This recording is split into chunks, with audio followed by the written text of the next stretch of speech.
Shalom, selamat pagi, saudara yang terkasih dalam Tuhan Yesus.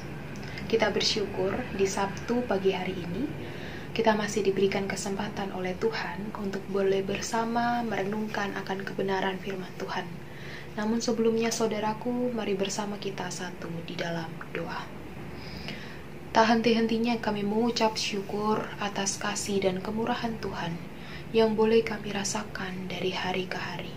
Kami berterima kasih Tuhan untuk kesempatan kehidupan yang boleh kami rasakan di satu hari ini.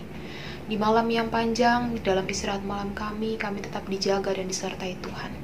Ini adalah mujizat yang luar biasa yang Tuhan berikan dalam kehidupan kami. Ketika kami datang dalam renungan pagi ini Tuhan, kami akan merenungkan kebenaran firman Tuhan. Kami turut mengundang Tuhan hadir dalam hati kami, sehingga kami boleh dimengertikan, mampu mengerti, memahami akan kekayaan firman Tuhan, dan juga melakukan firman Tuhan dalam kehidupan kami sehari-hari.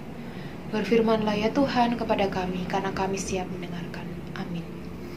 Saudara yang terkasih, pembacaan Alkitab kita di pagi hari ini, Sabtu 12 Maret, terambil dari Imamat pasal 26, ayat yang ke-18 hingga ayat yang 24. Imamat pasal 26 ayat 18 hingga ayat 24, demikianlah firman Tuhan. Dan jikalau kamu dalam keadaan yang demikian pun tidak mendengarkan daku, maka aku akan lebih keras menghajar kamu sampai 7 kali lipat karena dosamu. Dan aku akan mematahkan kekuasaanmu yang kau banggakan, dan akan membuat langit di atasmu sebagai besi dan tanahmu sebagai tembaga. Maka tenagamu akan habis sia-sia. Tanahmu tidak akan memberi hasilnya, dan pohon-pohon di tanah itu tidak akan memberi buahnya. Jikalau hidupmu tetap bertentangan dengan daku, dan kamu tidak mau mendengarkan daku, maka aku akan makin menambahkan hukuman atasmu sampai 7 kali lipat setimpal dengan dosamu. Aku akan melepaskan kepadamu binatang liar yang akan memunahkan anak-anakmu, dan yang akan melenyapkan ternakmu, serta membuat kamu menjadi sedikit, sehingga jalan-jalanmu menjadi sunyi. Jikalau kamu dalam keadaan yang demikian pun tidak mau kuajar, dan hidupmu tetap bertentangan dengan daku, maka aku pun akan bertindak melawan kamu, dan aku sendiri akan menghukum kamu 7 kali lipat karena dosamu. Demikianlah pembacaan Alkitab kita di Sabtu pagi hari ini. Saudaraku, salam kasih Kristus bagi kita semua. Setujukah kita bahwa Tuhan Allah kita adalah Tuhan Allah yang baik dan penuh kasih? Kalau boleh saya wakili dengan pertanyaan ini, pasti sebagai orang percaya kita setuju. Pernyataan iman ini dapat dibuktikan secara nyata dari sejarah yang sudah dituliskan dalam Alkitab, baik dalam Perjanjian Lama dan juga Perjanjian Baru. Bagaimana karakter Tuhan Allah dalam Perjanjian Lama dan Yesus Kristus serta Roh Kudus dalam Perjanjian Baru. Salah satu contoh karakter Allah yang penuh setia dalam Perjanjian Lama kita dapat melihat dalam Keluaran pasal 3, yang kita pahami bahwa bukan orang Israel yang mencari Allah, tetapi justru Allah yang mencari bangsa Israel. Nah, dalam Perjanjian Baru kita bersama merasakan kasih Allah lewat karya penebusan yang dilakukan Yesus Kristus di atas kayu salib. Dan beberapa minggu lagi kita akan bersama dan mengingat dan menghayati. Dan dengan demikian kita mengimani bahwa kehidupan kita saat ini adalah milik dan atas perkenanan Allah. Oleh sebab itu sudah sepatutnya dan menjadi kewajiban kita untuk menaati dan hidup setia di dalam Tuhan.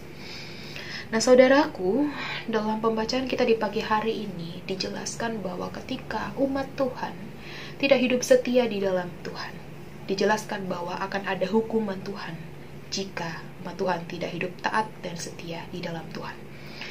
Sesungguhnya tidak ada dalam hati atau rancangan Tuhan untuk mau menghukum anak-anaknya. Sebab kita percaya bahwa rancangan Tuhan itu adalah rancangan damai sejahtera dan bukan rancangan kecelakaan. Yeremia 29 ayat 11. Semua yang baik akan Tuhan berikan bagi anak-anaknya. Namun, meski sudah mengecap kebaikan Tuhan, terkadang juga tidak mau taat kepada kehendak Tuhan dan memilih menempuh hidup jalan yang seenaknya dan semaunya sendiri. Jika umat terus-terusan berbuat demikian, maka akan ada murka Tuhan yang menghajar umat Tuhan yang bebal. Dengan apa? Dengan hukuman. Nah, hukuman tersebut bukan bermaksud bahwa Tuhan itu benci dan ingin membinasakan umatnya. Tapi hukuman di sini menandakan bahwa Tuhan tidak mau meninggalkan umat Israel. Begitu juga dengan kita yang hidup pada saat ini. Dalam pembacaan kita dituliskan jika umat tidak mau mendengarkan firman-Nya, maka mereka mengeraskan hati. Yang terjadi nantinya Tuhan akan menghajar mereka lebih keras, yaitu 7 kali lipat sebagai akibat dosa mereka. Ini di ayat 18.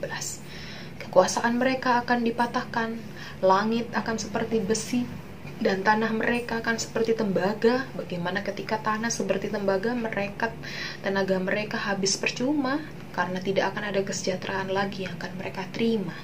Kita bisa baca di ayat 19-20. Dan masih banyak lainnya hal yang terjadi jika umat Tuhan tidak hidup dalam firman-Nya.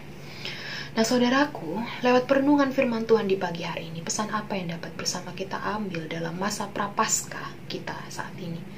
Ketika Tuhan menghukum, bukan berarti benci, tidak suka kepada kita. Tapi Tuhan Allah memiliki maksud supaya kita segera kembali kepadanya, yaitu dalam arti bertobat, sehingga kita tidak jauh, hilang, tersesat, dan tidak mengalami kebinasaan. Bila saat ini kita mengalami hal demikian karena dosa dan pelanggaran kita, mari saat ini kita diajak untuk kembali bertobat kepadanya. Sebab jika kita terus mengeraskan hati dan terus-menerus hidup di dalam dosa, kita mengerti bahwa upah dosa adalah maut. Roma 6 ayat 23. Tapi jika kita mengaku dosa kita dengan jujur dan tulus, Tuhan Allah yang setia dan adil akan mengampuni dan menyucikan kita dari segala kejahatan. 1 Yohanes ayat 1 Yohanes pasal 1 ayat 9. Mengapa Tuhan menghendaki kita harus bertobat? Sebab Tuhan itu tidak berkompromi dengan dosa. Dan Tuhan Allah kita adalah Tuhan Allah yang kudus. Dengan demikian, kita diminta diri untuk bertobat agar kita kembali dikuduskan Tuhan. Dan hukuman Tuhan tidak menimpa atas kita. Kiranya di masa-masa prapaskah ini kita kembali menghayati, kita tetap memberikan hidup yang bertanggung jawab dengan banyak cara, yang tentunya bagaimana kehidupan kita ini mengungkapkan sikap hidup kita yang taat kepada Allah dan kasih kepada sesama. Ingatlah saudaraku, Tuhan tidak pernah meninggalkan kita. Oleh sebab itu janganlah kita meninggalkan Tuhan. Tuhan memberkati firman-Nya. Amin. Mari bersama kita berdoa. Terima kasih untuk firman Tuhan di pagi hari ini yang boleh bersama menyapa kehidupan kami lewat firman Tuhan. Kami bersyukur kami memiliki Allah yang tidak pernah meninggalkan kami, dan kehidupan kami tetap dijaga dan disertai oleh Tuhan Allah. Terima kasih Tuhan untuk kesempatan yang boleh kami rasakan di hari ini, dan juga untuk firman Tuhan yang boleh bersama kami baca dan kami renungkan. Biarlah kami tetap taat dengan komitmen kami, kesetiaan kami di dalam Tuhan, sehingga kami tidak mendapatkan hukuman dari Tuhan. Tuhan, ketika di pagi hari ini kami bersama akan melakukan segenap rangkaian aktivitas kami dalam akhir pekan, kami mau menyerahkan kehidupan kami di sepanjang hari ini ke dalam tangan Tuhan, karena kami percaya kehidupan kami tetap dijaga dan disertai oleh Tuhan. Ini doa dan syukur kami, permohonan kami, yang kami mau peralaskan hanya dalam nama Tuhan Yesus, yang adalah Tuhan dan Juru Selamat kami hidup. Kepada Bapa di surga kami berdoa dan mengucap syukur. Amin.